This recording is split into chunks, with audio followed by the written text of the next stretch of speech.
کہ کسی کی تعلیمات اچھی دیکھ کر کے شاید وہ بھی نبی ہو سکتے ہیں. گوتم بدھ بھی نبی ہو سکتا ہے. اچھا. رام کرشن کے بارے میں بھی کچھ لوگوں نے کلام کر دیا. اوہو. ہاں وہ یہ ہے کہ وہ نبی بھی ہیں, رسول بھی ہیں, افضل الرسل بھی ہیں, سید الانبیاء بھی ہیں. یہ سب ماننا ہر مومن کے لیے ضروری ہے. صحیح بات ہے. اور یعنی حضرت حوا کو روزانہ ایک لڑکا اور ایک لڑکی پیدا ہوتے ہیں. یہ نسل انسانی کی ابتدا. ہائی گائز, ایک بار پھر سواگت ہے بھائیوں کا چینل ریئیکشن بابا میں. میرا نام ہے رام. میرا نام ہے دیکشا. تو گائز آج وہ ویڈیو پہ ہم ریئیکشن کرنے والے ہیں. بہت زیادہ انٹرسٹنگ ویڈیو ہے, اور میں ہمیشہ ویڈیوز کو ایسے کیوں بولتا ہوں انٹرسٹنگ ویڈیو, کیونکہ ویڈیوز ہوتی ہی ایکچوئل میں انٹرسٹنگ ہیں, کیونکہ آپ لوگ اتنے اچھے اچھے ویڈیو سجیسٹ کرتے ہو اور بہت کچھ سیکھنے کو ملتا ہے. کسی کی بھاوناؤں کو آہٹ نہیں پہنچتی, کسی کے دھرم کو آہٹ نہیں پہنچتی, تو بڑا اچھا لگتا ہے یار یہ سب چیزیں سیکھنے میں. اور یہ کوئی گناہ نہیں کسی کے بارے میں سیکھنا جاننا, اور بڑی اچھی سی چیزیں, سب کو فریڈم ہے, یہ سب ہے. تو آج جس ویڈیو پہ ہم ریئیکشن کرنے والے ہیں بڑا اچھا سا ویڈیو ہے جس کا کہ ٹائٹل ہے مفتی سلمان نجری صاحب کا کیا گوتم بدھ شری کرشن نبی تھے. ہاں تو بھائی یہ تو بڑا ہٹکے ہے, بڑا انٹرسٹنگ سا ہے, بڑا ہٹکے ہے. کیا گوتم بدھ, آپ لوگ دیکھ سکتے ہو یہ پیچھے لگے ہوئے ہیں گوتم بدھ. بہت لوگ بولتے بھی ہو, آپ لوگ کامنٹ کرتے ہو کہ بھائی یہ پیچھے کون لگا ہوا ہے, یہ کیوں لگا کے رکھا ہوا ہے. ایکچولی ایسا نہیں ہے کہ اگر یہ لگے ہوئے ہیں میں ان کی پوجا کرتا ہوں, اور ایسا بھی نہیں ہے کہ یہ لگے ہوئے ہیں تو میں ان سے نفرت کرتا ہوں. نہیں, میں نے بکس پڑھی ہے, بہت اچھی باتیں ہیں ان کے بکس میں, اور اس کے نیچے ایک تھاٹ بھی لکھا ہوا تھا, بڑا اچھا سا تھا, وہ ہٹ گیا ہے. تو ایکچولی ان کو بولا جاتا ہے شانتی کا پرتیک ہے. اگر یہ رومس وغیرہ میں لگایا جاتا ہے تو شانتی رہتی ہے مائنڈ میں, تو دیٹس وائی میں لگا کے رکھتا ہوں اس کو. اور مفتی سلمان نجری صاحب کا ہی ویڈیو ہے, کیا گوتم بدھ اور شری کرشنا نبی تھے, ہے نا. تو یہ تو پتہ چلے گا, ویڈیو دیکھ کے کلیئر ہوگا کیا سب ہے. تو امید ہے آپ لوگوں کو ویڈیو اچھی لگے تو آپ لوگ اپنے ضرور کامنٹ کریں. اور گائز اگر آپ لوگوں کو ویڈیو اچھی لگے تو پلیز اس ویڈیو کو لائک کریں, اور آپ چاہتے ہیں آپ کو ایسے ریئیکشن ویڈیو بھی ملتے رہیں تو پلیز چینل کو سبسکرائب کریں. گائز آج کا ریئیکشن ہم اسٹارٹ کر لیتے ہیں بنا کسی دیری کے. لیٹس پلے. بعض لوگ یہ کہتے ہیں کہ کسی کی تعلیمات اچھی دیکھ کر کے شاید وہ بھی نبی ہو سکتے ہیں. گوتم بدھ بھی نبی ہو سکتا ہے. اچھا. رام کرشن کے بارے میں بھی کچھ لوگوں نے کلام کر دیا. اوہو. ہاں یہ میں ان لوگوں کی بات نہیں کر رہا ہوں جو رام کرشن کے بھکت ہیں, بلکہ میں بعض مسلمان اسکالر کہے جانے والوں کی بات کر رہا ہوں. ہاں ان لوگوں کو تحقیق کا بڑا شوق ہے تو تحقیق میں کچھ بھی لٹ مار دیں گے. اچھا, تو یہ مسلم اسکالرز نے بولا ہے نبی ہو سکتے ہیں, یہ کچھ لوگوں نے یہ شوشہ چھوڑا. دلیل میں یہ کہتے ہیں ان کی تعلیمات بھی جو ہیں وہ دوسرے نبیوں کی تعلیمات سے ملتی جلتی ہیں. تصوف کے جتنے بھی مراحل ہیں وہ ان کی تعلیمات میں بھی ملتے ہیں. ہو سکتا ہے وہ اپنے زمانے کے نبی رہے ہوں. ایک بات یاد رکھ لیں, آپ کو فارمولہ بتایا, اس پر ہمیشہ چلیے. آپ کسی کو بھی نام کے ساتھ نبی کہنے کے لیے ان کا نام قرآن میں یا حدیث میں آیا ہوا ہونا ضروری ہے. اگر قرآن و حدیث میں ان کا نام نہیں آیا تو چاہے اس کی تعلیمات سب سے اعلیٰ ہی کیوں نہ ہو, نبی ہم نہیں کہہ سکتے. ان کا بھی صحیح ہے. غیر نبی کو نبی نہیں تھا اور آپ نے اس کو نبی کہا, کافر ہو جائے, کیونکہ وہ ہندو تھے نا. اور کوئی نبی ہے ان کی نبوت کا انکار کیا تب بھی کافر ہو گئے. 1,24,000 کم و بیش جتنے بھی نبی آئے کہاں سے شروع ہوئے کہاں پہ ختم ہوئے یہ بھی ماننا ضروری ہے. آپ 1,24,000 نبی تھے بھائی صاحب. سب سے پہلے نبی آدم علیہ السلام اور سب سے آخری نبی محمد صلی اللہ علیہ وسلم. یہ دونوں چیزیں بھی ماننا آپ کو ضروری ہے. قرآن پاک جب مکمل ترتیب دے دیا گیا نا, مکمل ترتیب دے دیا گیا, کور لگا دیے گئے قرآن, اور حضرت عثمان غنی نے فرمایا اب قرآن وہی ہے جو ان دو رٹ کے بیچ میں ہے, اس میں کوئی ایک ورق زیادہ بھی نہیں کرے گا اور ایک ورق اس میں سے نکالے گا بھی نہیں, سب گنا جا چکا ہے. آدم علیہ السلام ابتدائے انبیاء اکرام میں پہلے نبی ہیں اور محمد صلی اللہ تعالی علیہ وسلم آخری نبی ہیں. یہ دونوں اول و آخر کا ماننا بہت ضروری ہے. ان میں ایک نبی کو بھی ہٹایا تو بہت سارے ظالم دوسروں کو لا کر اندر داخل کریں گے. سارے نبیوں کو ماننا ہمارے لیے ضروری ہے, لیکن محمد صلی اللہ تعالیٰ علیہ وسلم کے بارے میں کچھ عقیدے الگ ہیں, خاص ہیں. وہ یہ ہے کہ وہ نبی بھی ہیں, رسول بھی ہیں, افضل الرسل بھی ہیں, سید الانبیاء بھی ہیں. یہ سب ماننا ہر مومن کے لیے ضروری ہے. صحیح بات ہے. اور سب سے مضبوط چیز یہ ماننا ضروری ہے کہ میرے محمد صلی اللہ علیہ وسلم خاتم النبیین ہیں. اب ان کے بعد کوئی نبی اچھا ان کے بعد کوئی نہیں آیا. اگر کسی نے نبوت کا دعویٰ کیا میرے آقا کے بعد، حدیث میں اس کو دجال کہا گیا ہے. وہ دجال ہے. دجال کسے کہتے؟ سب سے بڑا جھوٹا. وہ جو بڑا دجال آئے گا وہ بعد میں آئے گا، لیکن جو نبوت کا دعویٰ کرتے وہ بھی دجال ہے. بات سمجھ میں آ رہی؟ یہ عقیدہ بہت ہی اہمیت کا عامل ہے، اس لیے اس کو لے کر کے چلیں. آپ غیر نبی کو آپ نبی کہہ نہیں سکتے. پہلے کی امتوں میں کچھ چیزیں حلال تھیں، بعد میں حرام ہوئی. جیسے آدم علیہ السلام کی امت، ان کی اولاد تھی، بھائی بہن کا نکاح جائز تھا، اس لیے کہ انسان تھے ہی نہیں، جو تھے انہی کی اولاد تھی.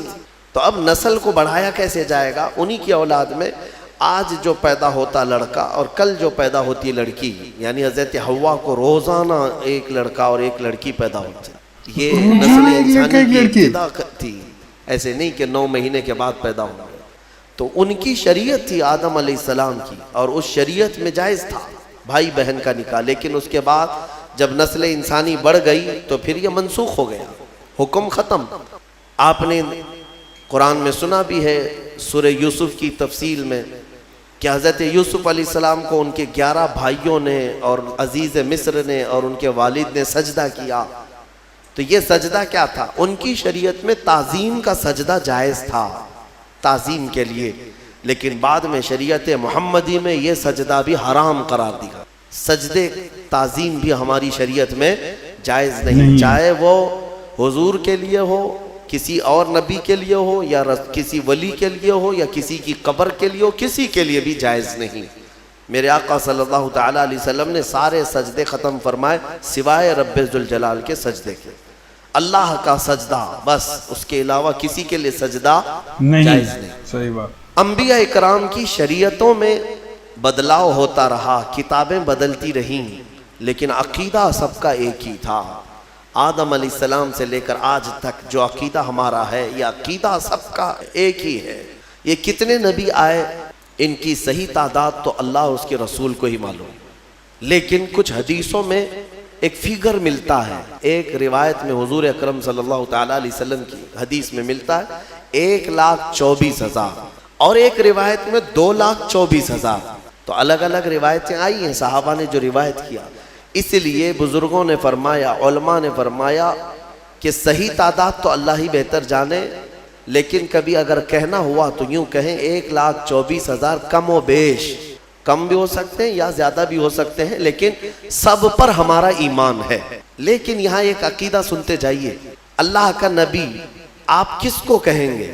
کسی کو بھی اللہ کا نبی کہنے کے لیے نام کے ساتھ آپ کو قرآن میں اس کا نام ہونا چاہیے یا رسول پاک سے سنا ہوا ہونا چاہیے. حضرت ابراہیم علیہ السلام نام کے ساتھ نبی ہم جانتے ہیں کیونکہ ان کا نام قرآن میں بھی آیا ہے اور حضور کی زبان پر بھی آیا ہے. اسماعیل علیہ السلام، موسیٰ علیہ السلام، عیسیٰ علیہ السلام، داؤد علیہ السلام، سلیمان علیہ السلام، یہ انبیاء وہ ہیں جن کے نام قرآن میں آئے اور احادیث میں بھی آئے.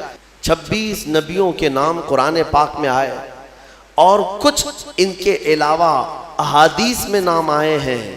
کل ملا کر کے اگر 40 نام ہیں تو باقی 1,24,000 کہاں ہیں؟ تو ان کے بارے میں آپ کو من جملہ عقیدہ رکھنا ہوگا. اتنے آئے تھے لیکن ہر ایک کا نام ہمیں معلوم نہیں. جتنے نام حضور نے بتائے اتنے ناموں کے ساتھ ہمیں نبی ماننا فرض ہے. اب یہاں پر وہی بات آ جاتی ہے، بعض لوگ یہ کہتے ہیں کہ کسی کی تعلیمات اچھی دیکھ کر کے شاید وہ بھی نبی ہو سکتے ہیں. گوتم بدھ بھی نبی ہو سکتا ہے. رام کرشن کے بارے میں بھی کچھ لوگوں نے کلام کر دیا. ہاں، یہ میں ان لوگوں کی بات نہیں کر رہا ہوں جو رام کرشن کے بھکت ہیں، بلکہ میں بعض مسلمان اسکالر کہے جانے والوں کی بات کر رہا ہوں. ہاں، ان لوگوں کو تحقیق کا بڑا شوق ہے تو تحقیق میں کچھ بھی لٹ مار دیں گے. کیوں میاں گوتم بدھ نبی ہیں؟ یہ کچھ لوگوں نے یہ شوشہ چھوڑا. دلیل میں یہ کہتے ہیں ان کی تعلیمات بھی جو ہیں وہ دوسرے نبیوں کی تعلیمات سے ملتی جلتی ہیں. اخلاق کی تعلیم ہے، اچھائی کی تعلیم ہے، تصوف کے جتنے بھی مراحل ہیں وہ ان کی تعلیمات میں بھی ملتے ہیں. ہو سکتا ہے وہ اپنے زمانے کے نبی رہے ہوں، ایک بات یاد رکھ لیں، میں نے جو آپ کو فارمولہ بتایا اس پر ہمیشہ چلیے. آپ کسی کو بھی نام کے ساتھ نبی کہنے کے لیے ان کا نام قرآن میں یا حدیث میں آیا ہوا ہونا ضروری ہے.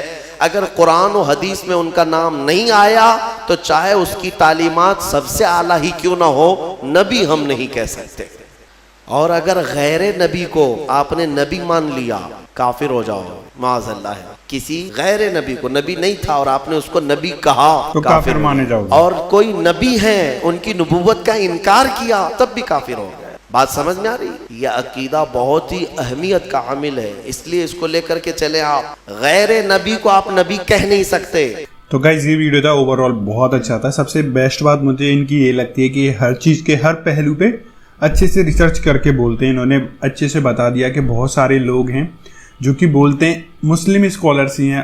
سلمان اظہری صاحب بھی مسلم اسکالرس ہیں، ہے نا، لیکن یہ الگ طریقے کی بات کرتے ہیں، پوائنٹ والی بات کرتے ہیں. لیکن بہت سارے لوگ یہ بولتے ہیں کہ گوتم بدھا اور رام کرشن بھگوان جو ہیں ہندوز کے، مانتے ہیں لوگ، ان کی پوجا ارچنا کرتے ہیں، سب چیزیں اوبیس ہے، ہر ہندو کرتا ہے، ہر لوگ مانتے ہیں، وہ بھی نبی ہیں. لیکن انہوں نے بھی کلیئر کر دیا کہ وہ نبی نہیں ہیں. نبی صرف وہ ہیں جو کہ قرآن میں آئے ہیں، قرآن میں ان کا ذکر ہوا ہے، ان کو نبی بولتے ہیں. لوگ اپنے من سے چیزیں بنا رہے ہیں. یہ سب تھا، اور بھی کئی سارے پوائنٹس انہوں نے ایڈ آن کیے تھے، ہمیں بہت اچھے سے سمجھ میں آیا.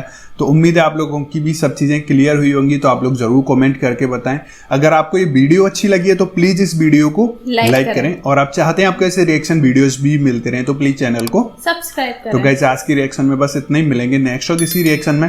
تب تک کے لیے thank you so much for watching. Bye bye guys. See you guys. Take care guys.